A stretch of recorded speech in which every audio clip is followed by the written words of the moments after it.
Pasukan Rusia dan Ukraina masih terus melakukan pertempuran sengit di medan perang. Terbaru Rusia dikabarkan berhasil menembak jatuh pesawat Su-25AU milik Ukraina. Serangan itu terjadi saat malam menjelang hari Victory Day pada 9 Mei kemarin. Dikutip dari Tribun Medan, serangan itu melibatkan pesawat tempur Rusia dan Ukraina di dekat desa Novaya Dmitrovka, wilayah Kharkiv. Pasukan militer Rusia dikabarkan berhasil menembak jatuh pesawat Su-25 Angkatan Udara Ukraina. Akibat serangan itu, 3 kendaraan udara tak berawak Ukraina yang berada di daerah pemukiman Maspino dan 2 wilayah lainnya hancur lebur.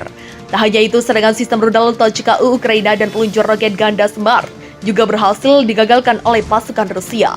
Ukraina diduga akan meluncurkan serangan di dekat pemukiman Karsias di Republik Rakyat Donetsk. Sementara itu, 2 roket lainnya berhasil ditembak jatuh di wilayah Malaya, Kamisevaki, dan Izium di wilayah Kharkiv. Unit milisi rakyat Republik Luhansk dan Rusia berhasil mengalahkan kaum nasionalis Ukraina desa Popasnaya. Mereka bahkan berhasil menerobos pertahanan musuh secara diam-diam. Sebanyak 120 nasionalis, 13 kendaraan lapis baja, dan 12 kendaraan lainnya dihancurkan. Terbaru pasukan penerbangan operasional taktis dan militer Rusia berhasil meluncurkan rudal yang menghantam peralatan militer bersenjata Ukraina. Pertempuran pesawat udara sengit Rusia vs Ukraina, pesawat Su-25 tentara Ukraina ditembak jatuh. Pertempuran sengit terjadi antara pesawat tempur Rusia kontra Ukraina pada malam 9 Mei di dekat desa Novaya Dmitrovka, wilayah Kharkiv. Dilansir Telegram Kementerian Pertahanan Rusia disebutkan, sebuah pesawat Su-25 Angkatan Udara Ukraina berhasil ditembak jatuh sistem pertahanan udara Rusia, menghancurkan 3 kendaraan udara tak berawak Ukraina di daerah pemukiman Mospino, Yudo, Komunar dari Republik Rakyat Donetsk dan kota Odessa. Sebuah rudal Tochka-U Ukraina dan peluncur roket ganda Smart dicegat di atas pemukiman Kartians. Di Republik Rakyat Donetsk, 2 roket lagi dari sistem peluncuran roket ganda Smart ditembak jatuh di wilayah Malaya, Kamisevaki, dan Izium di wilayah Kharkiv. Dengan dukungan Rusia telah menyelesaikan pembersihan dari kaum nasionalis Ukraina desa Popasnaya hingga berhasil menerobos pertahanan musuh secara mendalam dan mencapai perbatasan administratif Republik Rakyat Luhansk. Akibat serangan itu hingga 120 nasionalis, 13 kendaraan lapis baja, dan 12 kendaraan untuk berbagai keperluan dihancurkan. Penerbangan operasional, taktis, dan militer menghantam 16 area konsentrasi tenaga kerja dan peralatan militer angkatan bersenjata Ukraina semalam. Pasukan rudal dan unit artileri menghantam 33 pos komando, 407 area konsentrasi tenaga kerja dan peralatan militer, serta 5 depot amunisi dan bahan bakar di area Mykolaiv dan Mirny. Wilayah Mykolaiv akibat pemogokan hingga 380 nasionalis hancur, 53 unit peralatan militer dinonaktifkan. Secara total, sejak awal operasi militer khusus berikut ini telah dilakukan 163 pesawat, 124 helikopter, 793 kendaraan udara tak berawak, 300 sistem rudal anti pesawat, 2979 tank, dan kendaraan tempur lapis baja lain nempelnya 351 instalasi Ganis, Tano, Wano senjata artileri dan mortir, serta 2.789 unit kendaraan militer Rusia tembak jatuh 2 pesawat tempur Ukraina dan hancurkan gudang amunisi. 2 pesawat tempur Ukraina ditembak jatuh oleh sistem pertahanan udara Rusia. Tak hanya itu, 2 gudang besar amunisi milik militer Ukraina juga hancur dilibas tentara Rusia. Kementerian Pertahanan Rusia pada Jumat 6 Mei 2022 ini mengungkapkan, gudang amunisi besar di kota Kramatorsk, Ukraina Timur berhasil dihancurkan oleh tentaranya. Kementerian itu juga menyatakan sistem pertahanan udara Rusia menembak jatuh Su-25 dan MiG-29 di wilayah timur Luhansk pada Rabu 4 Mei 2022 lalu. Kemhan Rusia juga melaporkan bahwa tentaranya telah menewaskan 310 tentara Ukraina pada Rabu 4 Mei 2022. Di samping itu, Moskow juga menghancurkan 36 unit senjata dan peralatan militer milik Kiev di hari yang sama. Rusia meluncurkan operasi militer khusus di Ukraina pada 24 Februari setelah Republik Rakyat Donetsk dan Luhansk, DPR dan LPR meminta bantuan untuk membela diri dari provokasi pasukan Kiev, DPR dan LPR. Adalah 2 wilayah yang memisahkan diri dari Ukraina. Rusia mengklaim tujuan dari operasi khususnya adalah untuk demilitarisasi dan denazifikasi Ukraina. Sebagian besar sekutu Rusia dan negara lain biasanya berusaha untuk tetap netral. Namun ada beberapa negara yang memiliki hubungan dekat dengan Moskow dan masih sepenuhnya mendukung Presiden Rusia Vladimir Putin. Jika Barat memiliki NATO, maka Rusia juga memiliki aliansi pertahanan yang disebut CSTO, seperti yang dilaporkan The Washington Post. Collective Security Treaty Organization adalah organisasi perjanjian keamanan kolektif yang tujuannya hampir sama dengan NATO. CSTO beranggotakan 6 negara yaitu Rusia, Armenia, Belarus, Kazakhstan, Kyrgyzstan, dan Tajikistan. Setiap negara memiliki komitmen untuk membantu negara lainnya jika mengalami agresi militer atau serangan dari negara lain. Selain anggota CSTO, Rusia diketahui memiliki hubungan dekat dengan beberapa negara lainnya seperti China, Suriah, Israel, Pakistan, Kuba, dan lainnya.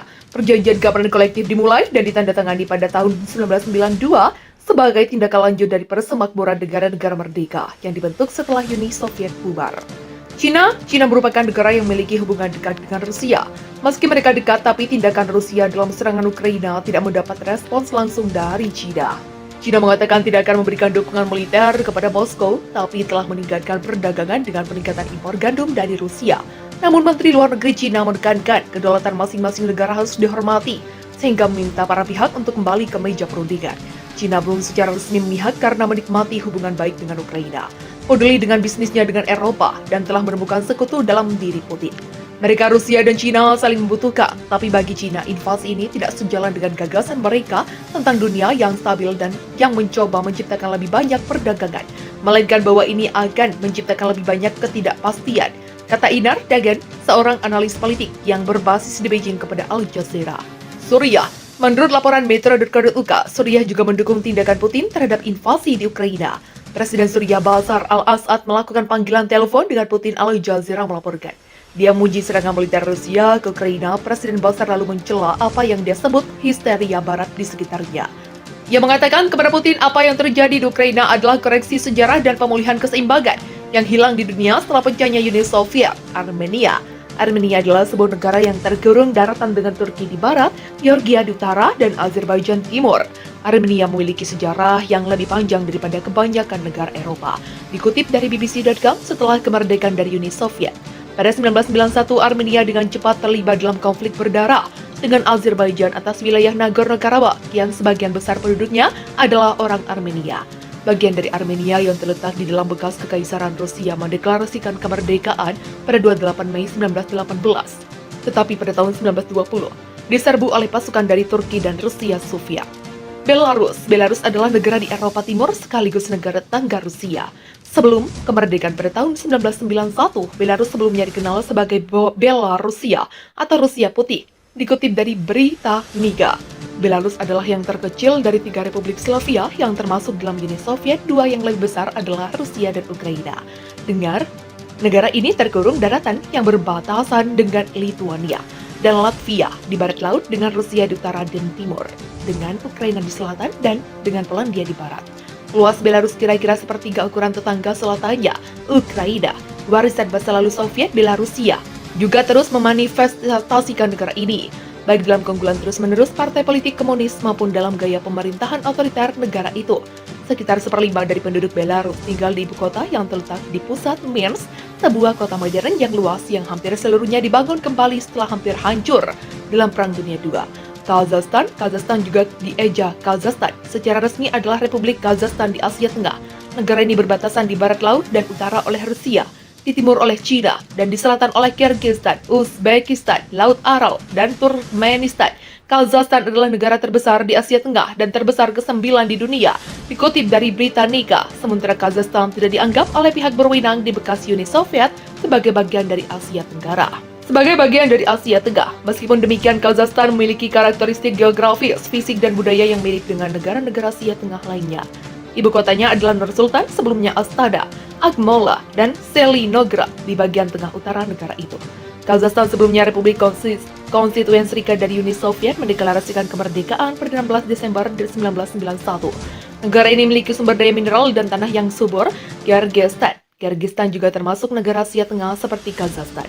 Kazakhstan berbatasan di barat laut dan utara dengan Cina di timur dan selatan, dan oleh Tajikistan dan Uzbekistan di selatan dan barat, dikutip dari Britannica.